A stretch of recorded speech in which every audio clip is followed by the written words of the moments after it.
एक पुरानी इंग्लिश कहावत है, if you can't measure it you can't improve it.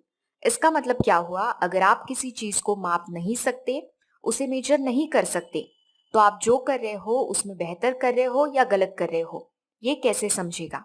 मतलब कि आप जो कर रहे हो वो करते जाओगे, अपने आप को सुधारने का मौका कहाँ मिलेगा? बस यही चीज किसी भी बिजनेस में और रोजमर्रा के कामकाजों में लागू होती है। उदाहरण के तौर पर समझ लीजिए, आप अपना वजन घटाना चाहते हैं। आप एक डाइट प्लान को फॉलो कर रहे हैं, एक्सरसाइज कर रहे हैं, पर इसके साथ आपको हफ्ते में, महीने में एक बार आपका वजन भी चेक करना होगा ना। वजन चेक करने के बिना कैसे समझ में आएगा कि आप जो भी डाइट प्लान या फिर एक्सरसाइज शेड्यूल फॉलो कर रहे हैं वो सही है या नहीं? यही चीज आज हम सीखने वाले हैं हमारे डेयरी फार्म के लिए। डेयरी फार्म के उत्पादन को बनाए रखने के लिए सबसे महत्वपूर्ण है प्रजनन, मतलब कि रिप्रोडक्शन।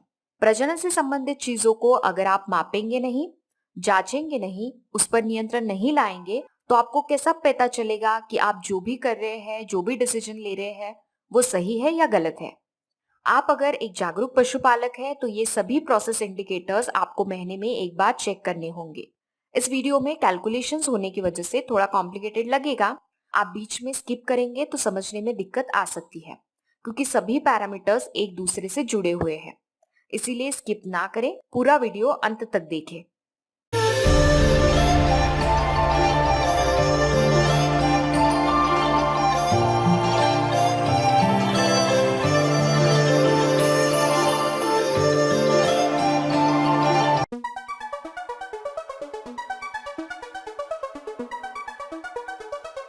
सबसे पहले अगर आपको किसी चीज पर फोकस करना है तो इस पैरामीटर को देखिए। आपके डेयरी फार्म की प्रजनन क्षमता की एक सटीक जानकारी ये पैरामीटर आपको देगा।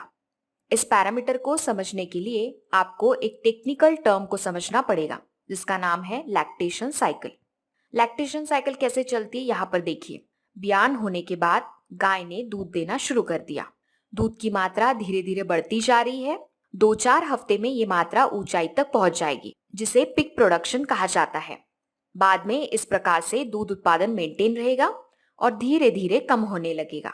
अभी डेयरी इंडस्ट्री की हालत आप देखेंगे तो क्या है? कुछ समय के बाद पशु का दूध उत्पादन कम होते होते बंद हो गया और पशु गाभिन भी नहीं है।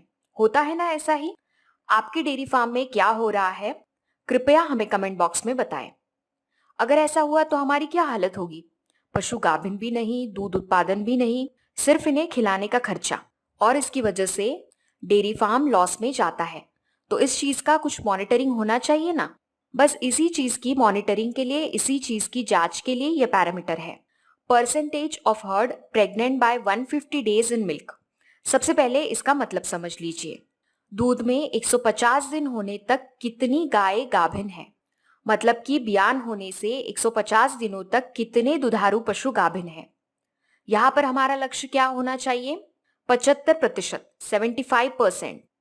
ज्यादा से ज्यादा ब्यान होने के 160 दिनों तक इस गाय का गर्भाधान सक्सेसफुल होना चाहिए। 160 दिनों के बाद भी अगर पशु गाभिन नहीं हो पाता है तो आपको पशु चिकित्सक की सलाह लेनी होगी। आपको एक कॉन्सेप्ट डिटेल में समझ में आने के लिए हमने यहाँ पर आपके लिए एक डेयरी फार्म का एग्जाम्पल भी लाया है। ये जो एक्सेल शीट है, ये एक डेयरी फार्म की एक्सेल शीट है। तो यहाँ पर हम आपको एग्जाम्पल के साथ समझाएंगे। तो सबसे पहले जो दिए है वो गाय के नंबर दिए हुए हैं। तो यहाँ पर 25 गाय है टोटल। दूसरे कॉलम में है DIM, मतलब कि डेज इन मिल्क, मतलब कि इन दुधारू पशुओं को ब्यान होकर कितना समय हुआ है, कितने दिनों से ये दूध में है। और तीसरा कॉलम है कि प्रेगनेंसी स्टेटस, मतलब कि अभी ये प्रेग्नेंट है या नॉन प्रेग्नेंट है। P का मतलब हुआ प्रेग्नेंट, NP का मतलब हुआ नॉन प्रेग्नेंट। तो हमारा जो पैरामीटर है वो है percentage of herd pregnant by 150 days. तो हमें 150 दिनों तक के दुधारू पशुओं को ही देखना है। तो सबसे पहले हम फिल्टर लगाकर 150 दिनों के 50 दिनों तक के जो पशु है उनको हमने हाईलाइट कर लिया है येलो कलर में।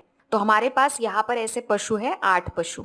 तो उनका प्रेगनेंसी स्टेटस हम यहाँ पर देख सकते हैं। तो इनमें 8 में से हमें यहाँ पर दिख रहा है कि अराउंड 6 पशु जो है वो गाभिन है। मतलब कि आप यहाँ पर देख सकते हो 8 में से 6 पशु गाभिन हुए, मतलब कि मोर देन 75% है, 75% से अच्छा है। तो इसका मतलब क्या हुआ कि इस फार्म का जो परफॉर्मेंस है वो बहुत ही अच्छा है।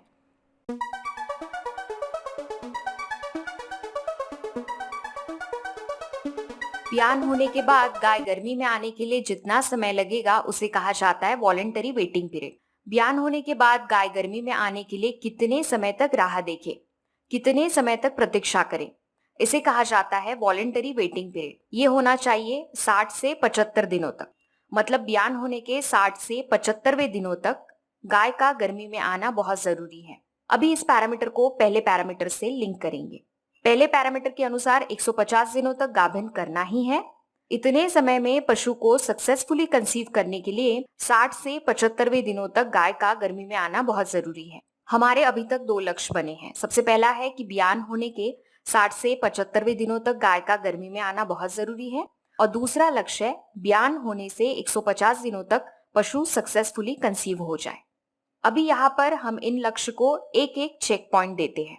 ब्यान होने के 100 दिनों तक, मतलब कि 3.5 से 4 महीने तक पशु गर्मी नहीं दिखा रहा है तो अवश्य पशु चिकित्सक से सलाह ले।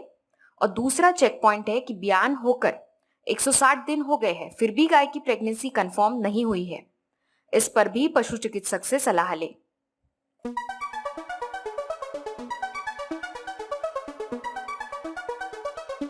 दो ब्यान के बीच में जितना समय है, जितना अंतर है, उसे इंटरकाल्विंग इंटरवल कहा जाता है। इंटरकाल्विंग पीरियड महीने में मापा जाता है। इंटरकाल्विंग इंटरवल गाय में 12 से 13 महीने का होना चाहिए, मतलब कि 400 दिनों से कम, और भैंस में 14 से 15 महीने का होना चाहिए। एक उदाहरण के तौर पर समझाते हैं। एक गाय का ब्यान 22 नवंबर 2021 में हुआ है तो उसका आगे आने वाला ब्यान 21 दिसंबर 2022 तक होना चाहिए।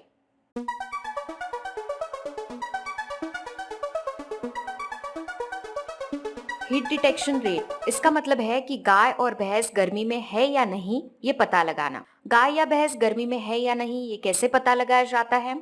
गर्मी में गाय और भैंस क्या लक्षण दिखाते हैं, इस विषय पर हम पहले ही वीडियो बना चुके हैं। उसका लिंक नीचे डिस्क्रिप्शन बॉक्स में दे रहे हैं, देखना ना भूले। Heat detection rate is equal to number of cows observed in heat in 21 days period divided by number of eligible cows in 200। मतलब कि 21 दिन के पीरियड में कितने गाय और भैंस गर्मी दिखाने के पात्र थे और उनमें से कितने गाय और भैंसों ने 21 दिन के पीरियड में गर्मी दिखाई है, इसे कहा जाता है हीट डिटेक्शन रेट। 21 दिन क्यों लिए हमने? क्योंकि गाय और भैंस 21 दिनों के बाद गर्मी दिखाती है। इनकी जो रिप्रोडक्टिव साइकिल है उसका औसत समय 21 दिनों का है। यहाँ पर हमारा लक्ष्य है 70% या फिर इससे ज्यादा हो। हीट डिटेक्शन रेट जो है वो अच्छे फार्म का 70% या उससे ज्यादा होना चाहिए। अगर हीट डिटेक्शन रेट 40% से कम है तो ये अलार्मिंग सिचुएशन हो सकती है। मतलब 40% से कम तो बिल्कुल भी नहीं होना चाहिए। इस कॉन्सेप्ट को समझने के लिए हम एक एग्जाम्पल आपको यहाँ पर बताना चाहेंगे। जैसे कि हमारे पास रिकॉर्ड होता है, हमने पहले भी बताया डेयरी फार्म में हीट का रिकॉर्ड कैसे रखना है। उसके लिए हमने एक स्पेशल वीडियो बनाया हुआ है। डेयरी फार्म में अलग अलग रिकॉर्ड्स कैसे रखे जाते हैं, उसका भी लिंक हम नीचे डिस्क्रिप्शन बॉक्स में दे देंगे, वहां पर आप इस रिकॉर्ड को देख लीजिए। इससे हमें पता चल जाता है कि कितने पशु इस 21 दिनों के पीरियड में, इस महीने में गर्मी में आ सकते हैं। कौन से पशु है जो इस महीने में गर्मी दिखा सकते हैं। तो इस फार्म में 20 पशु है जो कि गर्मी दिखाने के लिए पात्र है, मतलब गर्मी दिखा सकते हैं। पर एक्चुअल में उनमें से 15 पशुओं ने ही गर्मी दिखाई है, या हम उनकी 15 पशुओं की गर्मी हम डिटेक्ट कर सके हैं। तो यहाँ पर कैलकुलेशन कैसे होगा? 15 डिवाइडेड बाय 20, और हम रेट निकाल रहे हैं इसलिए इंटू 100। तो इसका उत्तर आता है 75%। मतलब बहुत ही अच्छा परफॉर्मेंस है इस फार्म का, क्योंकि अच्छे से अच्छे फार्म में हम बोल रहे हैं कि 70% तो हीट डिटेक्शन रेट होना ही चाहिए, और इस फार्म का है 75%।